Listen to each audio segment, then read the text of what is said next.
Alors, ici François Poisson pour Télécœur. Je suis à Sainte-Perpétue en compagnie de Julie Goudreau-Boisclair, qui est la présidente du Festival du Cochon de Sainte-Perpétue. Bonjour. Bonjour. Comment ça va aujourd'hui? Ça va très bien. Grosse journée qui commence, là, le montage du site commence là, officiellement dans ces dates-ci. Là. Parce qu'il reste un mois, c'est du 4 au 7 août, hein, le festival? Oui, c'est ça. Fait que ça commence à aller très, très vite. Là. Il y a plein de petites abeilles là, qui travaillent très, très fort. Combien de petites abeilles? On a un employé à temps plein, on a 2 employés à temps partiel, puis on a un comité de bénévoles là, qui vient donner un coup de main quand ils peuvent. Puis, est-ce qu'il y a des citoyens qui spontanément, des fois, se pointent pour aider? Ou... Oui, il peut en avoir aussi. Toutes les anciennes personnes qui étaient dans l'organisation avant, là, on va les rechercher, qui viennent nous donner un petit coup de main. Là. Parce que là, on parle d'un des plus vieux festivals au Québec. S'il n'y avait pas eu la pandémie, ça serait la 45e édition. Là, ça va être la 43e un peu plus tard. Là. Oui, c'est ça. Donc, ça fait en sorte que quasiment tout le village a dû, à un moment donné ou l'autre, être impliqué dans le festival. Oui, tu sais, moi, j'ai commencé très, très jeune, là, quand j'étais au primaire, à ramasser des canettes très, très tôt le matin là, pour payer nos inscriptions au hockey. Fait que très, très tôt, là, tout le monde ici a été impliqué dans le festival. Puis plus intensément, là, toi, ça fait combien de temps? Je suis arrivée en 2017 ou en 2018 comme employée à temps partiel parce que je suis aussi enseignante. Fait qu'avec mes contrats, là, ça se mêlait bien ensemble, là, tu sais, de travailler plus l'été. Puis là, je suis vraiment plus en support là, comme présidente à temps partiel, mais tout au long de l'année. Là. Là, je pense que vous avez une équipe qui s'est pas mal renouvelée là, avec l'intermède des 2 années de pandémie. Oui, tout notre notre conseil d'administration a beaucoup changé. Certaines personnes sont restées, mais l'âge moyenne là, du comité a beaucoup rajeuni. Et c'est sûr que les personnes qui étaient là, il y avait des personnes qui étaient là depuis 40 ans. C'est des personnes qui ne rajeunissent pas non plus. Fait que maintenant, ça prenait du sang neuf là, pour que les nouvelles idées reviennent. Mais ça fait quand même des éminences grises, là, des ressources quand on en a besoin. Oui, c'est ça. Puis on peut encore compter sur eux. Là, on est très chanceux. Même s'ils sont plus impliqués directement, on va les chercher puis on va les solliciter. C'est tout du monde qui ont beaucoup à cœur le festival. Là, quand ça fait 20 ans que tu es impliqué dans quelque chose, tu ne laisses pas ça tomber du jour au lendemain. Là, ils voient des jeunes arriver avec d'autres idées, des changements être apportés au festival, qui ont connu, aimé tout ça. Y a-tu des réactions à ça? Non, vraiment pas. Tout le monde est très content là, de revoir le festival cette année. Tu sais, tout le monde espérait un retour du festival. Fait que, tout le monde est très content. Parce que dans la région, là, c'est quand même assez gros, le Festival du Cochon. Oui, vraiment. On sait qu'on a un gros festival, là, on a un gros poids à porter, mais c'est un beau poids à porter. Alors, l'équipe, le CA, on parle de combien de personnes? On est 8-9 personnes autour de la table. L'âge moyen, ça ressemble à quoi? Ça doit être autour de 30-35 ans.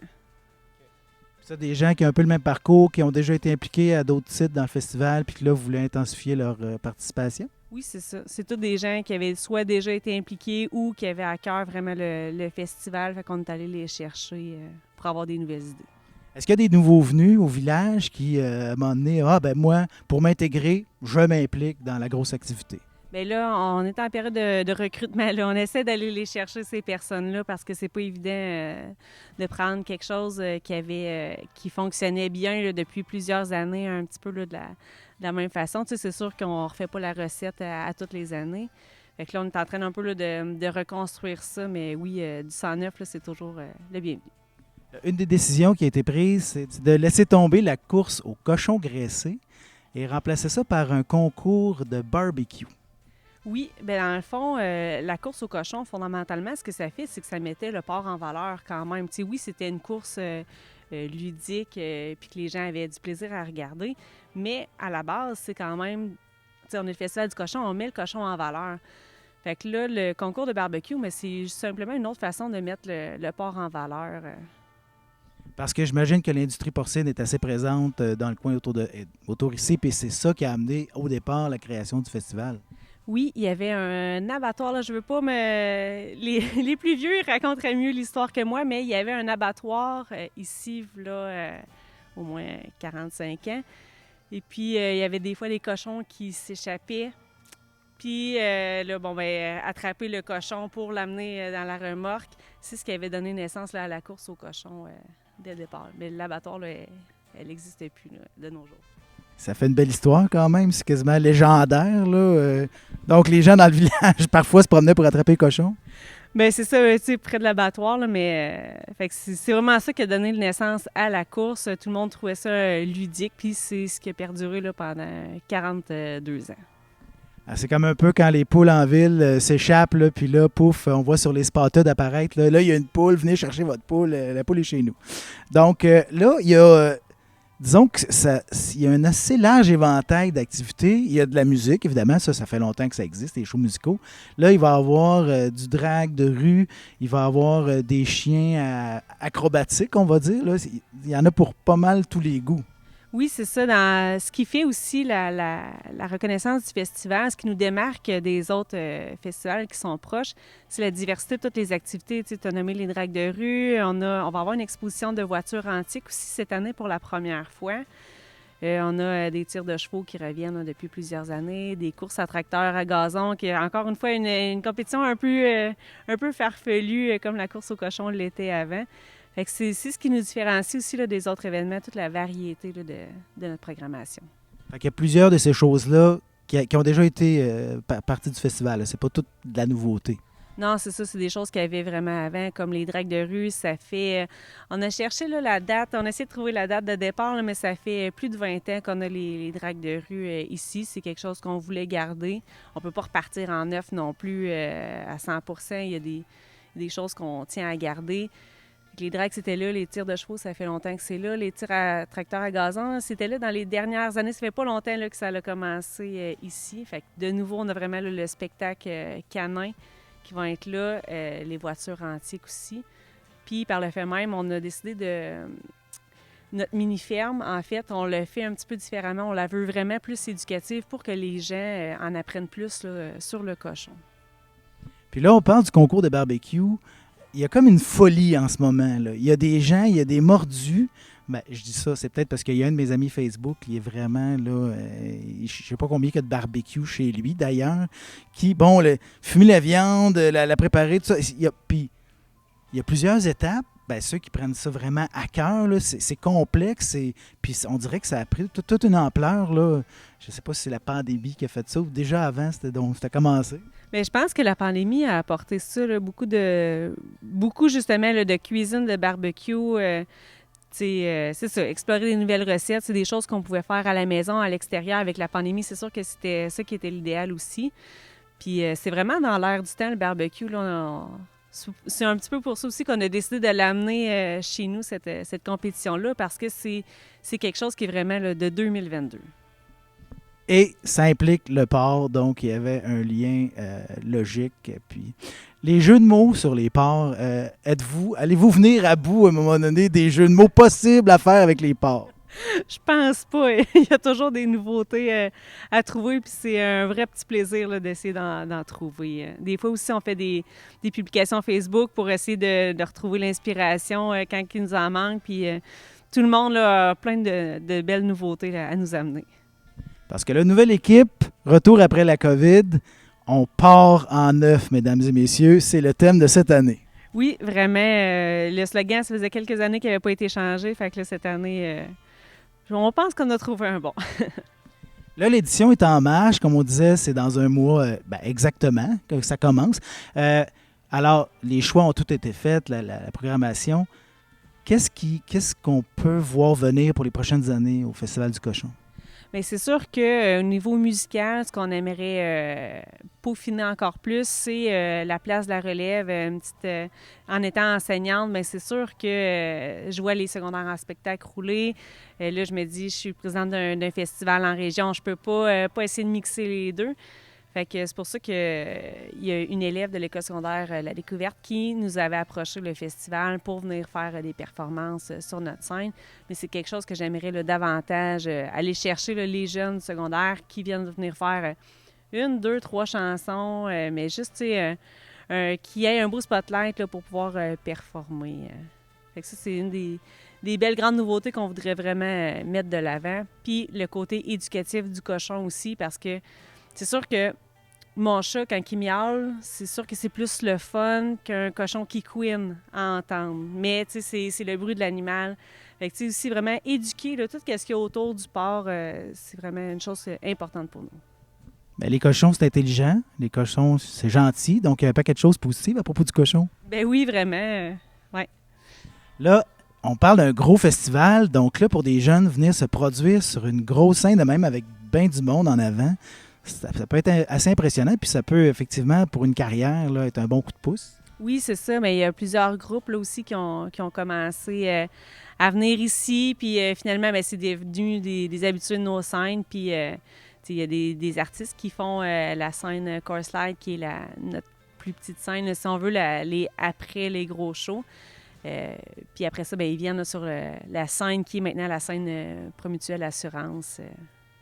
Fait que c'est ça, c'est le fun que on voit les groupes grossir avec nous. Est-ce qu'on pourrait nommer des noms de groupes que, comme ça, ils ont fait un parcours évolutif avec le festival?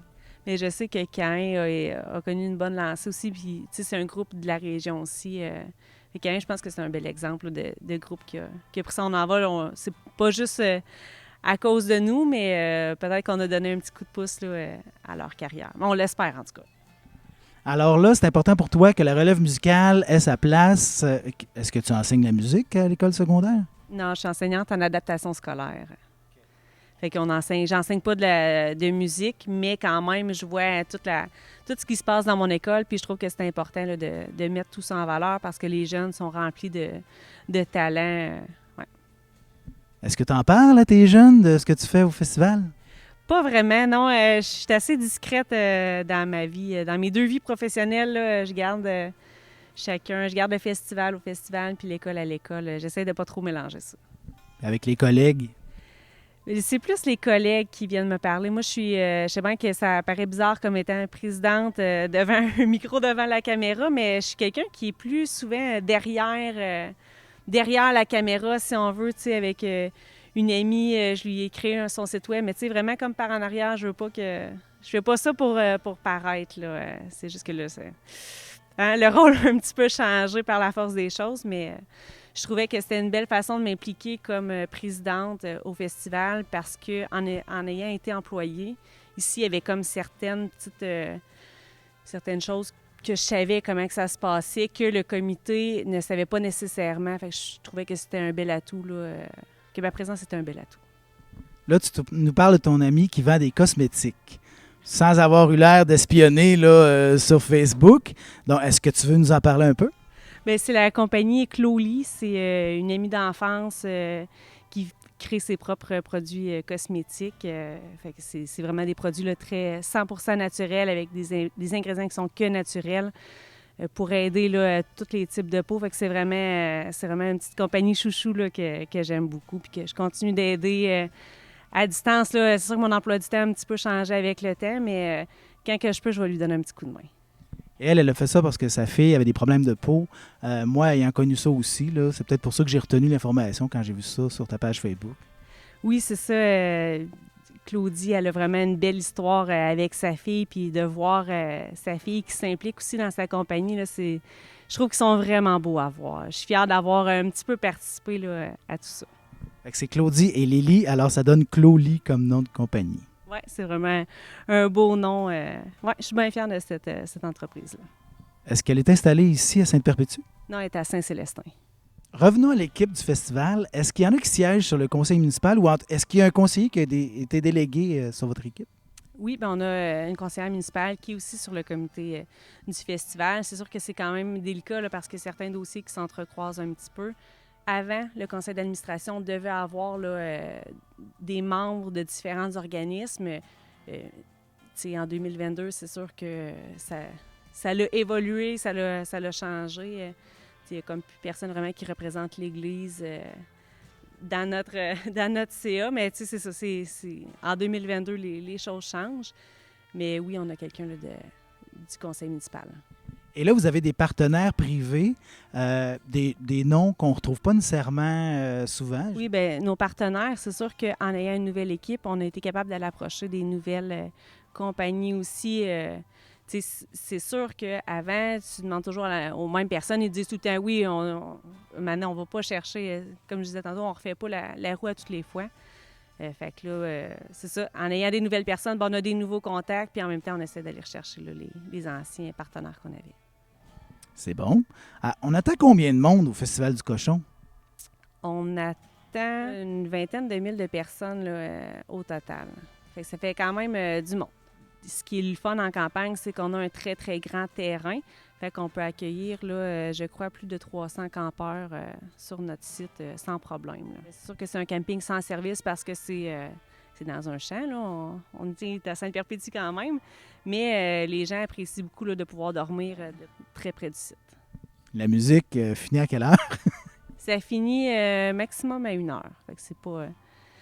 C'est sûr que les voisins d'en face trouvent peut-être que c'est un peu tard, mais règle générale, ils savent là, que c'est l'événement de la région. Là. Quand tu habites en face, tu sais que c'est quand même...